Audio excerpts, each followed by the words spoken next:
ஐயா வணக்கம் ஐயா. ஏவல் என்றால் என்னங்க வணக்கம். ஐயா? ஏவல்ன்றது அது மாந்திரித்து மூலமாக ஏவல் செய்கிறது தான். மாயாணத்தில் வச்சு ஒரு ஆவியை எடுத்து ஏவலாக பண்ணி அனுப்பிச்சி விட்றது ஒரு வீட்டுக்கு. ஒருத்தர் உடம்புல போய் பூந்து அது வேலைகள் செய்கிற மாதிரி. அது உடம்புக்கு வந்தால் என்ன செய்யும், எப்படி எப்படிலாம் அறிகுறி இருக்கும் அப்படின்னா, சரியான தூக்க இன்மை இருக்காது, அல்லது தலைவலி ஓவராக இருக்கும், இல்லைனா உடம்பு சோர்வு அடித்து போட்ட மாதிரி படுத்துக்கலாம், எந்த வேலைக்கும் போக முடியாது, வீட்டோடு இருக்கலாம் அப்படின்னு தோணும்.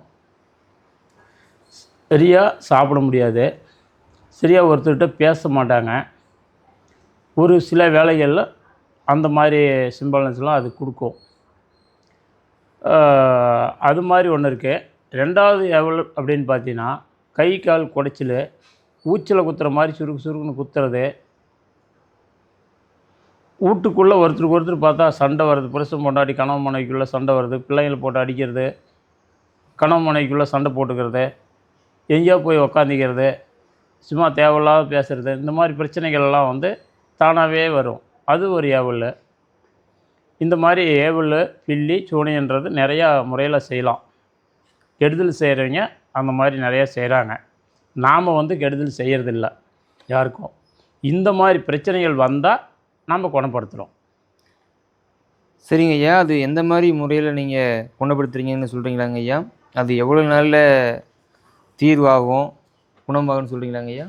நம்மகிட்ட வந்து பார்த்தீங்கன்னாக்கா, ஏவலாக இருந்தாலும் சரி, பில்லியாக இருந்தாலும் சரி, சூனியமாக இருந்தாலும் சரி, காற்றாக இருந்தாலும் சரி, கருப்பாக இருந்தாலும் சரி, திசை கட்டு போட்டிருந்தாலும் உடல் கட்டு போட்டிருந்தாலும் சரி, ஆனால் இதை எல்லாத்தையும் நம்ம ஒரே நாளையில் முடியடித்து 12 நாள்லேருந்து ஒரு 24 நாளைக்குள்ள அவங்களோட பிரச்சனைகளுக்கு தீர்வு கொடுக்குறோம்.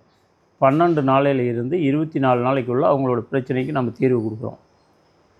இது உறுதியாக சொல்ல முடியுமா அப்படின்னா, உறுதியாக நிச்சயமாக சொல்கிறோம்.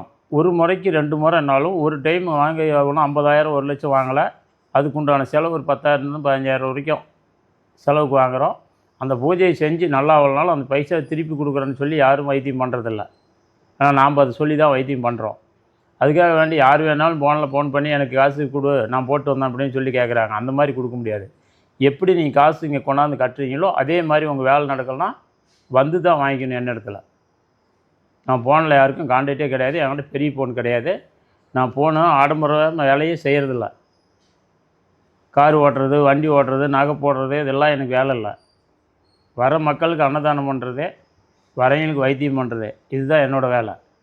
அடுத்தவங்கிட்ட பேசிகிட்டு இருக்கிறதுக்கு எனக்கு வேலை இல்லை. நேராக பிடிச்சா நேரில் வா, இறைவனை கும்பிடு, உன் வேலை என்னவோ பார்ப்பேன். நடக்குதுன்னு கடவுள் அருள் கொடுத்தா கண்டிப்பாக செஞ்சு கொடுப்பேன். நடக்காதுன்னு சொல்லிட்டு அதை செய்ய மாட்டேன். இதுதான் என்னோடய விஷயம்.